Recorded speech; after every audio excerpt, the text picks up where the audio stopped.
Hello. Doctor Michael Newton की book आत्मा की यात्रा के बाद आज हम शुरू करेंगे आत्माओं की महायात्रा, उनकी दूसरी बुक।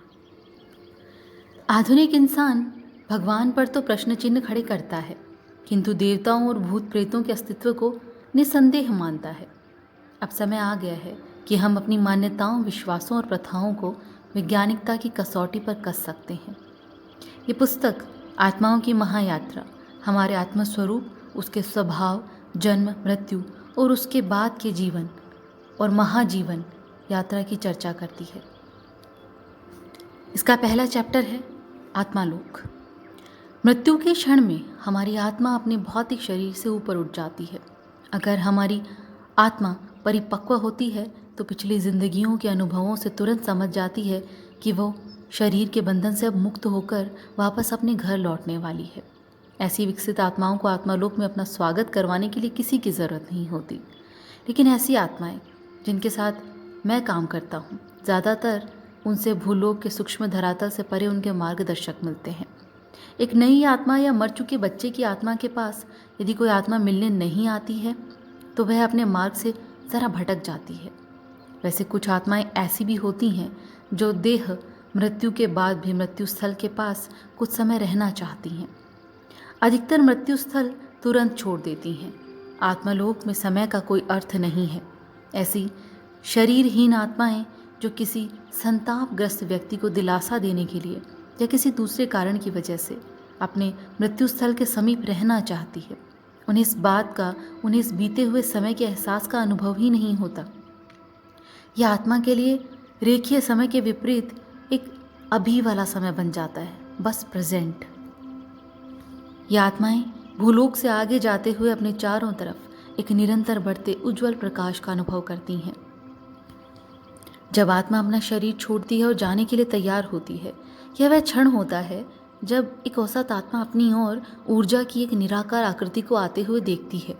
यह आकृति हमारे किसी न किसी प्रियजन की होती है और यह अक्सर हमारे मार्गदर्शक होते हैं।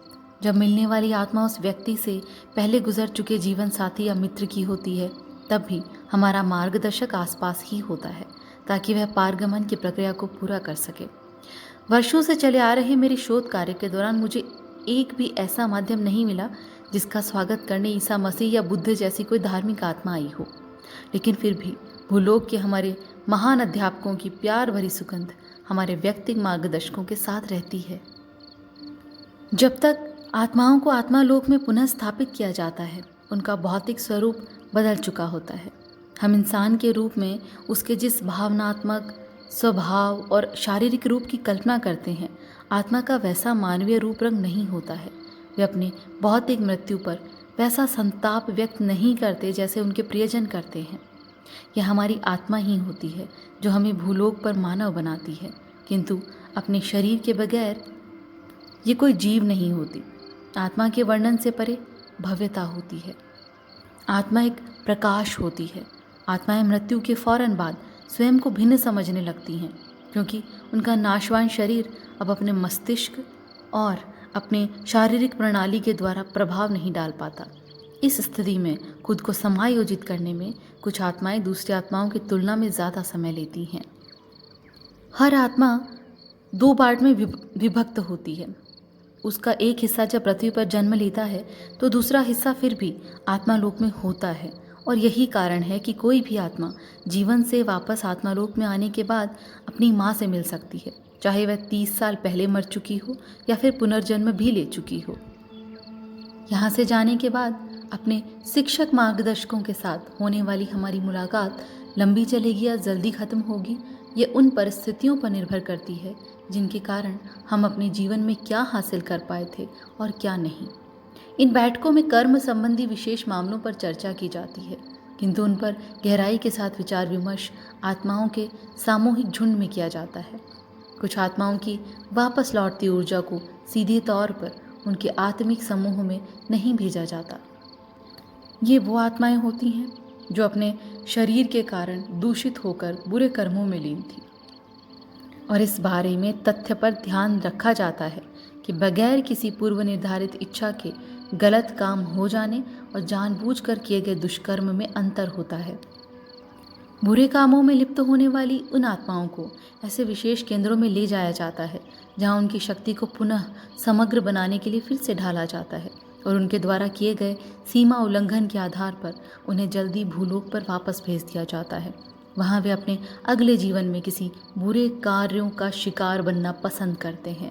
अगर फिर भी उनके कर्म बहुत सी जिंदगियों में क्रूरतापूर्ण होते हैं तो वे उनके गलत व्यवहार के परिचायक होते हैं और तब ऐसी आत्माओं को सज़ा के रूप में आत्मिक तौर पर एक लंबी अवधि तक एकांतवास भुगतना पड़ता है, जिसकी अवधि 1000 भूलोक वर्ष जैसी भी हो सकती है।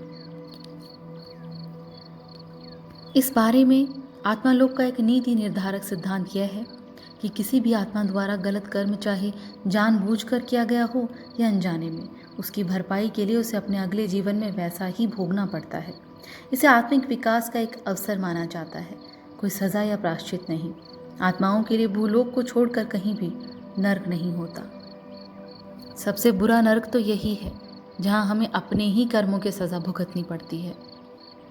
कुछ जिंदगियाँ इतनी कठिन होती हैं, इतनी कठिनाई भरी होती हैं कि जब आत्माएं अपने घर वापस आती हैं तो बहुत थकी होती हैं। यद्यपि आत्मालोक के प्रवेश द्वार पर मार्गदर्शकों द्वारा ऊर्जा के नवीनीकरण की प्रक्रिया शुरू कर दी जाती है, जिससे वे आत्मा की ऊर्जा के साथ अपनी ऊर्जा का योग कर लेते हैं। ऐसे मामलों में समारोह के स्थान पर आत्मा को एकांतवास या आराम पर बल दिया जाता है। अपनी जिंदगी में आत्माएं जो भुगतती हैं उसके प्रति सभी सम्मान का प्रदर्शन करते हैं। सभी समूह अपने साथियों की वापसी का अपने अपने तरीके व गहरे प्यार और मैत्री भाव से स्वागत करते हैं। डॉक्टर कहते हैं कि घर वापसी के अपने स्वागत के बारे में मेरे एक माध्यम ने कुछ ऐसा कहा था। मेरे विगत जीवन के बाद मेरे समूह में हमने संगीत में नाच और गाने के रूप में रंग में डूबा एक विशाल समारोह आयोजित किया। उन्होंने रोम के एक सर्वश्रेष्ठ समारोह की भांति शानदार व्यवस्था की। संगमरमरी विशाल कक्ष, लिबास, प्राचीन विश्व की विभिन्न जिंदगियों में प्रचलित मोहक साज सज्जा और ना जाने क्या क्या। वहीं मेरे सामने मेलिसा, मेरी मूल जीवन साथी, खड़ी मेरा इंतज़ार कर रही थी। उसने अपनी बीती उम्र के उस रूप को पुनः रच लिया था जिसको मैं उसके बेहतरीन रूप में याद किया करता था। वह पहले जैसी ही ओजस्वी लग रही थी। हमारे सोल ग्रुप में सोल की संख्या 3 से 25 हो सकती है, लेकिन जनरली ये 15 होती है। मगर कभी कभी ऐसे अवसर भी होते हैं जब किसी समीपवर्ती समूह की आत्माएं दूसरे समूह के साथ मिलना चाहती हैं। इस प्रकार की गतिविधियों में ऐसी वृद्ध आत्माएं भी शामिल होती हैं जिनके अन्य समूहों में बहुत सी ऐसे मित्र आत्माएं होती हैं जो पिछली सैकड़ों जिंदगियों से उनके साथ जुड़ी रहती हैं। आत्मालोक में हमें ना तो पुनर्जन्म लेने के लिए मजबूर किया जाता है और ना ही सामूहिक कार्यों में हिस्सा लेने के लिए। आत्माएं अगर अकेला रहना चाहती हैं तो वह उन्हें मिल जाता है, और इसी प्रकार यदि वे अपने सौंपे गए कार्यों में विकास करना नहीं चाहती हैं तब भी उनके इस निर्णय का स्वागत किया जाता है। एक माध्यम ने मुझसे कहा था कि मैंने ऐशो आराम की बहुत सी जिंदगियां गुजारी और मैं ऐसे ही जीवनों को पसंद करूंगा क्योंकि मैं वास्तव में मेहनत नहीं करना चाहता। मगर अब यह रवैया बदलने वाला है। मेरे मार्गदर्शक का मुझसे कहना है, जब तुम तैयार हो जाओगे तब हम तैयार रहेंगे। सच्चाई तो यह है कि हमें इतनी स्वतंत्रता मिली है कि अगर अपनी मृत्यु के बाद हम अपने विभिन्न निजी कारणों की वजह से भूलोक के सूक्ष्म धरातल को छोड़ना नहीं चाहते हैं तो हमारे मार्गदर्शक हमें तक रहने की मंजूरी दे देते हैं जब तक कि घर वापसी के लिए हम तैयार नहीं हो जाते। आत्मालोक के अंदर या उसके बाहर हमारे लिए अनेक विकल्प मौजूद होते हैं। इन विकल्पों के बारे में पूर्णतः स्पष्ट है। एक तीव्र इच्छा ज़्यादातर आत्माओं में उनके प्रति दर्शाए गए विश्वास पर खरा उतरने की होती है। इस प्रक्रिया में हम गलतियां करेंगे, यह स्वीकार्य होता है। उच्च सदाशता की ओर बढ़ने का प्रयास और उस परमात्मा के साथ संयोजन इन आत्माओं के लिए प्रमुख प्रोत्साहक होता है। भौतिक रूप में पुनर्जन्म लेने का अवसर प्रदान करना आत्माओं को कृतज्ञतापूर्ण महसूस होता है। इसलिए जब हमारी वापसी का समय आ जाता है, हम अपने मित्रों से कुछ समय के लिए विदा लेते हैं और फिर हमें भूलोक की यात्रा के आरोहण के स्थान पर ले जाया जाता है। आत्माएं सौंपे गए शरीरों से उनकी माता के गर्भाशय में गर्भावस्था के 3 माह बाद जाकर मिलती हैं, ताकि उन्हें पैदा होने से पहले कार्य करने के लिए पर्याप्त रूप से विकसित मस्तिष्क मिल सके। भ्रूण का एक अंश होते हुए मेज़बान देह के मस्तिष्क के रास्ते और उसकी अहम भावना के अभ्यस्त होते हुए वे स्वयं को एक आत्मा के रूप में विचार करने में अभी भी समर्थ रहती हैं।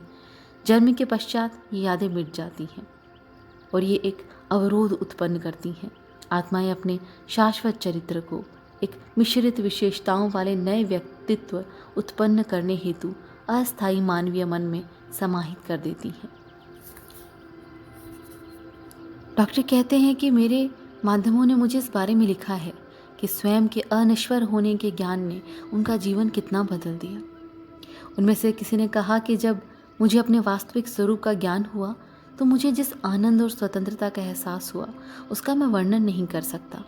और इसके बारे में सबसे बड़ी आश्चर्यजनक बात यह है कि उस ज्ञान का एहसास मेरे अंदर हमेशा बना रहता है। जब मैं अपने तटस्थ और निर्विकार मास्टर से मिला तब उसके बाद स्वयं को दमकती अवस्था में पाया और मेरे अंदर एक ऐसी अंतर्दृष्टि उत्पन्न हुई जिसने मुझे यह बताया कि इस भौतिक जीवन में सबसे महत्वपूर्ण तथ्य यह होता है कि हम किस प्रकार का जीवन व्यतीत करते हैं और अन्य लोगों के साथ कैसा व्यवहार करते हैं। हमारी दयालुता और दूसरों को सहन करने की क्षमता की तुलना में हमारे जीवन की परिस्थितियाँ बेमानी सी हो जाती हैं। अब मुझे इस तथ्य का भान नहीं बल्कि ज्ञान है कि मेरा वजूद यहाँ क्यों है और अपनी मृत्यु के बाद मैं कहाँ जाऊँगा। डॉक्टर कहते हैं कि मैं जब आप लोगों के सामने यह व्याख्यान देता हूँ तो मैं स्पष्ट कर देता हूँ कि आत्मिक जीवन के बारे में जो कुछ भी मैं बताने जा रहा हूँ वे मेरे जीवन के सत्य तथ्य हैं।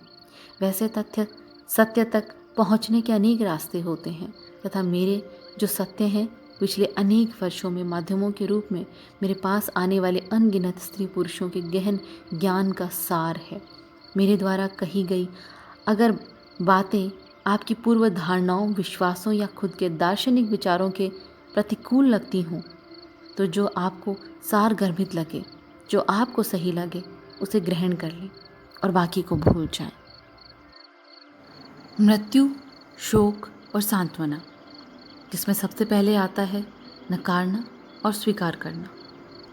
जीवन में अपने प्राणों से प्रिय किसी निकटजन का बिछड़ जाना सहन करना अग्नि परीक्षा जैसा होता है।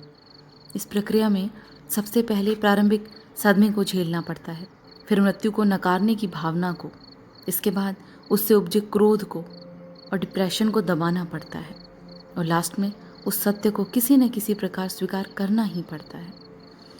भावनात्मक उठापटक की इन विभिन्न स्थितियों में से प्रत्येक अवस्था की अवधि और तीव्रता की मात्रा में भिन्नता होती है जो कुछ महीनों से कुछ वर्षों तक चल सकती है।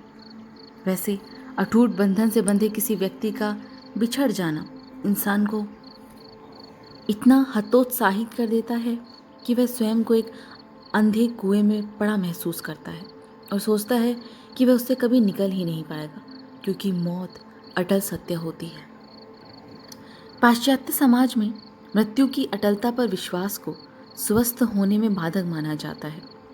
हमारी सभ्यता इतनी गतिशील है कि उसमें किसी व्यक्ति के मरने की संभावना की कल्पना तक नहीं की जा सकती। किसी प्रेमल परिवार में मृत्यु की गति ठीक ऐसी होती है जैसे किसी सफल नाटक के प्रमुख पात्र के एकदम से गायब हो जाने से उस नाटक का मजाक सा बन जाता है, क्योंकि उसके सहायक पात्र पटकथा में बदलाव कराने के लिए यहाँ वहाँ तड़पते से घूमते हैं। उस प्रमुख पात्र के चले जाने के फलस्वरूप कहानी में जो बड़ी सी दरार आ जाती है उससे बाकी पात्रों की भावी भूमिका पर प्रश्न चिन्ह सा लग जाता है। किंतु यहाँ एक द्विभाजन है, क्योंकि आत्मा लोक में आत्माएं जब नए जीवन के लिए तैयार हो रही होती हैं तो वे भूलोक पर होने वाले अगले बड़े नाटक के रिहर्सल के विषय में हंसने लगती हैं, क्योंकि वे जानती हैं कि सभी भूमिकाएं अस्थायी होती हैं। हमारी सभ्यता में हम अपने जीवन काल के दौरान मृत्यु के स्वागत के लिए भलीभांति तैयारी नहीं कर पाते, क्योंकि हम उसे न नियत कर पाते हैं और न उसकी घड़ी को बदल पाते हैं। इसी कारण हम जैसे जैसे उम्र दराज होते जाते हैं उसका डर हमें खाने लगता है, मगर वह तो वहीं रहती है, छिपकर घात लगाए हमारे इस विश्वास की चिंता किए बगैर कि मृत्यु के बाद क्या होता है। और ये भी एक सच है, मृत्यु के बारे में पारंपरिक धार्मिक नज़रिए वाले व्यक्ति ही मौत से सबसे ज़्यादा डरते हैं। हम में से ज़्यादातर अज्ञात से भय खाते हैं, क्योंकि जब तक हम मृत्यु की स्थिति को अनुभव नहीं करते हैं या पूर्व जीवन में पश्चगमन के दौरान यह नहीं जान लेते हैं कि मरते समय कैसा लगा था, तब तक जीवन का अंत हमारे लिए एक पहेली सा रहता है। इसलिए जब हम खुद मृत्यु को भुगतते हैं या किसी को दम तोड़ते देखते हैं तो वह दृश्य हमारे लिए डरावना, दर्द भरा और दुख देने वाला होता है। यही वजह है कि पूर्ण स्वस्थ इंसान इसके बारे में बात तक नहीं करता और गंभीर रूप से बीमार पड़ा व्यक्ति भी। हमारी सभ्यता में मौत को घृणित माना जाता है, मौत से डरा जाता है, घृणा की जाती है। मगर 20वीं शताब्दी में मृत्यु बाद के जीवन के बारे में लोगों के नज़रिए में काफ़ी बदलाव आए हैं और इस शताब्दी के पहले दशक में हर व्यक्ति पारंपरिक तौर पर यह सोचता है कि ज़िंदगी केवल एक बार मिलती है। किंतु इसी शताब्दी के अंतिम 3 दशकों में 40% स्त्री पुरुष पुनर्जन्म में विश्वास करने लगे थे। रवैये में आए इस परिवर्तन के कारण जो व्यक्ति ज़्यादातर आध्यात्मिक हो गए थे और इस मत पर अविश्वास करने लगे थे कि जीवन के पश्चात व्यक्ति गुमनामी के अंधेरे में खो जाता है, वे मृत्यु को ज़्यादा सहज रूप में स्वीकार करने लगे थे।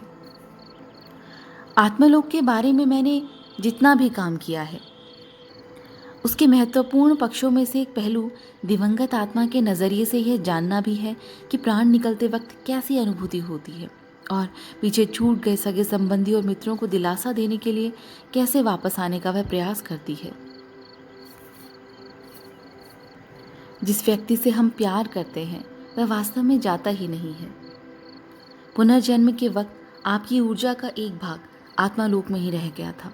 जब आपका प्रियजन वापस घर आएगा तो आप अपनी ऊर्जा के छोड़े गए भाग के साथ वहाँ उसकी प्रतीक्षा कर रहे होंगे।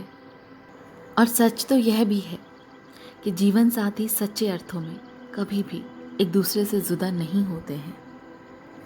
ऐसी बहुत सारी पद्धतियाँ हैं जिनके द्वारा आत्माएं अपने प्रियजनों से संवाद करती हैं तथा इन पद्धतियों की शुरुआत शरीर मृत्यु के तुरंत बाद हो जाती है। मगर आत्मालोक को लौटने वाली ये आत्माएं अपने देह, अपने मार्ग पर जाने के लिए उत्सुक रहती हैं। इसके बावजूद कि भूलोक की सघनता उनकी ऊर्जा को खींचती है। मृत्यु के क्षणों में आत्मा शरीर को अचानक त्याग देती है और उसे आज़ादी मिल जाती है। फिर भी अगर हमें ज़रूरत महसूस होती है तो ये आत्माएं आत्मालोक से हमसे नियमित रूप से संपर्क करती रहती हैं। शांत प्रार्थना व चिंतन मनन से जहाँ दिवंगत आत्मा के प्रति हम ग्रैटिट्यूड को बढ़ाते हैं, वहीं हमारी चेतना का बोध भी बढ़ जाता है। इसके लिए किसी भी तरफ से शाब्दिक संदेशों का आदान प्रदान ज़रूरी नहीं होता। इसके लिए बस केवल आपको आत्मविश्वास की बाधा को हटाना और अपने प्रियजन की संभावित उपस्थिति के प्रति अपने मन को खोलना होता है। इससे आपको अपने प्रियजनों के शोक से उभरने की प्रक्रिया में सहायता मिलती है। यहाँ इस पहले केस में डॉक्टर एक टिमानो नामक एक विकसित आत्मा का जिक्र करते हैं। वह छात्र मार्गदर्शक के रूप में प्रशिक्षण ले रहा है। उसने मुझसे कहा कि मैंने भूलोक पर हज़ारों वर्ष से जन्म लिया और मरा हूँ और पिछली कुछ शताब्दियों में मुझे यह पता चला कि अपने विनाशकारी विचारों को कैसे बदला जाए और स्त्री पुरुषों को कैसे शांति दी जाए। और यह मामला जब टेमोने ने अपने पिछले जीवन के मृत्यु के बाद के क्षणों का वर्णन किया। इसमें वह कहता है कि न जाने क्यों मेरी पत्नी मेरी उपस्थिति को महसूस नहीं कर पा रही और न ही मेरे विचार उस तक पहुंच रहे हैं। डॉक्टर पूछते हैं क्यों? शायद वो बहुत शोक में है, वो शोक के सागर में डूबी हुई है। एलिस मेरे मर जाने के सदमे से ऐसी जड़ हो गई है कि वह मेरी ऊर्जा को अनुभव ही नहीं कर पा रही। देखिए, किसी की मृत्यु के बाद उसका कोई प्रियजन या तो बहुत ज़्यादा उत्तेजित हो उठता है या फिर पत्थर की मूर्ति सा बन जाता है। इन दोनों ही स्थितियों में उसका मन बंद हो जाता है। मेरा काम मन व शरीर में संतुलन लाने का प्रयास करना है। डॉक्टर पूछते हैं, अच्छा इस वक्त तुम्हारी आत्मा कहाँ है? मेरे बेडरूम की छत से लगी है और मैं चाहता हूँ कि मेरी पत्नी बस रोना बंद कर दे और अपने विचारों को केंद्रित करे। वह इस बात पर विश्वास नहीं कर पा रही कि मैं अभी भी जीवित हूँ।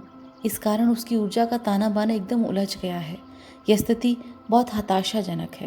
मैं उसके बगल में हूँ और उसे इस एहसास को महसूस कराना चाहता हूँ, लेकिन ये नहीं हो पा रहा। तो डॉक्टर कहते हैं, क्या अब उसका मन तुम्हें महसूस नहीं कर पा रहा तो क्या तुम आत्मालोक लौट जाओगे? ऐसा करना मेरे लिए तो आसान होगा, किंतु उसके लिए नहीं। मुझे इस बात का बड़ा दुख है कि वो विलाप करना बंद क्यों नहीं कर देती। मैं तब तक नहीं जाऊंगा जब तक कि वह यह महसूस न करने लगे कि इस कमरे में उसके साथ मैं मौजूद हूँ। मैं चाहता हूँ कि पहले ऐसा हो जाए, उसके बाद और कुछ कर पाऊंगा।